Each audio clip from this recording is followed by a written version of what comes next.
साजिशों का कोई चेहरा नहीं होता और हादसों पर किसी का पहरा नहीं होता। नमस्ते, मैं हूं दिग्विजय सिंह।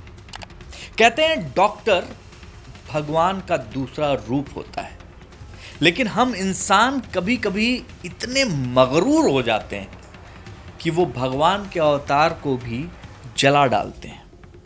ये कहानी कुछ ऐसी ही है। एक डॉक्टर, एक क्लर्क और रहस्य की कई दीवार, जिन्हें पार कर पुलिस ने इस केस का खुलासा किया है। यह चेहरा जितना खूबसूरत है, इसकी सीरत भी उतनी ही सुंदर। डॉक्टर हैं डॉक्टर भावना। डॉक्टर भावना का दिल्ली आना जाना लगा रहता था। साल 2023 में डॉक्टर भावना ने फिलीपींस से एमबीबीएस किया। इसके बाद भारत लौट आई और पीजी की तैयारियों में जुट गई। दिल्ली में जो डीईएमएस है, वहाँ से एमसीआई की तैयारी जोरों पर कर रही थी। वैसे तो वो ऑनलाइन पढ़ाई कर रही थी, पर हर हफ्ते टेस्ट देने के लिए दिल्ली आती थी। हर बार की तरह इस बार भी बीते 21 अप्रैल को डॉक्टर भावना टेस्ट देने के लिए दिल्ली आई। माँ से भी बात हुई। बहन रहती थी तो बहन के पास थी।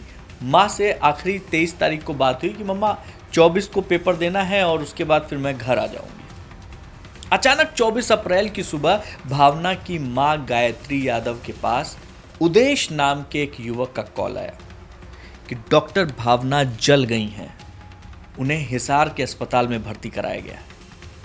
ओह, माँ का दिल बैठ गया। कब, कैसे, किसने, इन तमाम सवालों के साथ डॉक्टर भावना की मां गायत्री दोपहर तक हिसार पहुंचती है। बेटी की हालत खराब थी। वहां से बेहतर इलाज कराने के लिए वे अपनी बेटी डॉक्टर भावना को हिसार से जयपुर ले आईं और एसएमएस अस्पताल में भर्ती कराया। उसी दिन 24 अप्रैल की रात 11:30 बजे डॉक्टर भावना की मौत हो गई। माँ का आंचल अपनी बिटिया के खून से लाल हो चुका था। जब थोड़ा होश आया माँ को, तो उन्होंने जयपुर के एसएमएस पुलिस थाने में उदेश के खिलाफ 0 नंबर की एफआईआर दर्ज कराई। यही एफआईआर हिसार भेजी गई। माँ बस ये जानने के लिए बेताब थी कि ये सब हुआ कैसे। वीकली एग्जाम के लिए दिल्ली गई भावना हिसार कैसे पहुंच गई।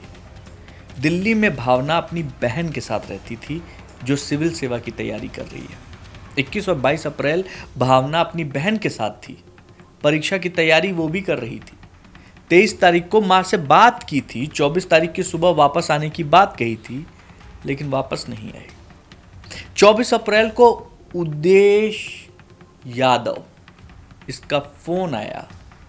फोन में ये कहा गया कि भावना जल गई है। उसे हरियाणा के हिसार में एक अस्पताल है, वहां पर भर्ती कराया गया है। ये वही शख्स था जो भावना को अस्पताल लेकर पहुंचता है। अस्पताल के सीसीटीवी में बाकायदा भावना उसके साथ आ रही थी। उसके पैरों के निशान देखे जा सकते हैं, वो दिख रही है। और वो अस्पताल पहुंचता है, वहां पे काउंटर पे पूछताछ भी करता है और उसके थोड़ी देर बाद गायब हो जाता है। पुलिस ने जब हाथ पांव खोले तो उदेश हत्थे चढ़ गया। और फिर जो कहानी सामने आई वो कुछ ऐसी थी। दरअसल उदेश भावना को बहुत पहले से जानता था। भावना और उदेश एक दूसरे को बहुत अच्छे से जानते थे और दोनों के बीच में अफेयर था। इसी दौरान भावना डॉक्टरी की पढ़ाई के लिए फिलीपींस चली गई, जबकि जो रेवाड़ी के रहने वाला उदेश है वो वहीं था। नौकरी लग गई उसकी सरकारी यूनिवर्सिटी में क्लर्क की। तो फिर परिजनों ने उसकी शादी करवा दी, उसके हिसाब से ज़बरदस्ती। लेकिन इसके बावजूद उदेश और भावना चोरी चुपके मिला करते थे। भावना जब वापस आई तो भावना उदेश से मिलने आती थी। कोई दिक्कत नहीं थी इसमें, न उदेश को न भावना को। लेकिन जब भावना ने उदेश पर दबाव डाला कि भाई शादी वादी करोगे कि नहीं करोगे मुझसे, कि जो जहां कर दिया वहां सब कुछ ठीक है, इसी बात से उदेश खफा हो गया। और गुस्से में इंसान इस कदर अंधा हो जाता है कि भला बुरा कुछ भी देख पाने के काबिल नहीं रहता। ये उदेश का गुस्सा था जिसने एक सपने का खात्मा कर दिया। पुलिस की माने तो 24 अप्रैल को भी इसी बात पर बहस हुई और उदेश ने गुस्से में भावना को आग के हवाले कर दिया। जब उसे अपनी गलती का एहसास हुआ तो खुद ही अस्पताल लेकर गया और फिर वहां से फरार हो गया। इस मामले में एक और खुलासा हुआ है। दरअसल हिसार में जो रहने वाला उदेश है, उदेश के परिवार वालों का कुछ और ही कहना है। परिवार ने पुलिस को व्हाट्सएप चैटिंग सौंपी है। इस चैटिंग में उदेश और भावना के बीच की बातचीत शामिल है, जिसमें भावना उदेश को कह रही है कि वो बिना उसके जी नहीं पाएगी और उसकी पत्नी से भी बातचीत कर रही है। भावना लगातार उदेश की पत्नी से बात करती थी। जिस दिन वो जली उसके 3 दिन पहले यानी 21 अप्रैल को वो उदेश की पत्नी निक्की से कह रही थी कि मैं ठीक नहीं हूँ, मैं ख़त्म कर लूँगी अपने आप को। और चैटिंग के दौरान निक्की उसे समझाने की कोशिश कर रही थी। जो पत्नी है उसका नाम निकिता उर्फ निक्की है और उसने ये पूरी चैटिंग पुलिस को सौंप दी है। और ये चैटिंग करीब 60 स्क्रीनशॉट्स हैं इसके। और उदेश लगातार भावना को इग्नोर कर रहा था और भावना अनजान नंबरों से उसे कॉल कर रही थी। ये कहानी का दूसरा पहलू है। उदेश ने अपना फ़ोन बंद कर लिया तो भावना ने उसकी पत्नी को फ़ोन करना शुरू किया, यानी निक्की को फ़ोन करना शुरू किया और निक्की को व्हाट्सएप भेजना शुरू किया।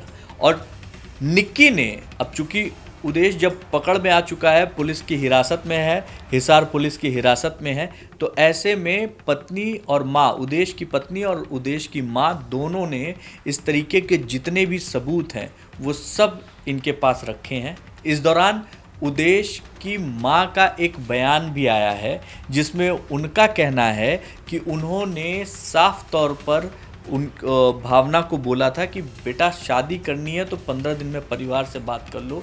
वहीं भावना की माँ ने उदेश और भावना की शादी नहीं होने दी और उनका कहना था कि ये क्लर्क है, मेरी बेटी तो डॉक्टर बन गई है और डॉक्टर के साथ इसकी क्या ही वो मिलन हो सकता है, क्या ही रह सकता है। और इस तरीके की चीज़ें होने की वजह से शादी नहीं हो पाई। क्योंकि मेरे परिवार में मेरे बच्चे के पास बहुत सारे रिश्ते आ रहे थे तो मैंने शादी कर दी। 24 तारीख को हिसार के जिस विश्वविद्यालय में उदेश काम करता है वहाँ भावना दीवार फांद कर आई और उसके साथ में पेट्रोल लेकर आई थी और खुद उसने जलाया है। ये दावा किया जा रहा है परिवार की तरफ से। और उदेश उसको लेकर अस्पताल पहुंचता है, भर्ती कराता है और फिर वहां से माँ को फ़ोन करके, भावना की माँ को फ़ोन करके वापस चला जाता है। अब इस कहानी के 2 पहलू हैं और दोनों ही पहलू ऐसे हैं जिस पर अगर आप विचार करेंगे, सुनेंगे, देखेंगे तो दोनों पर विश्वास करने का मन करेगा आपका। लेकिन ये पुलिस तय करेगी, उसकी तफ्तीश तय करेगी कि कौन सच्चा है और कौन झूठा।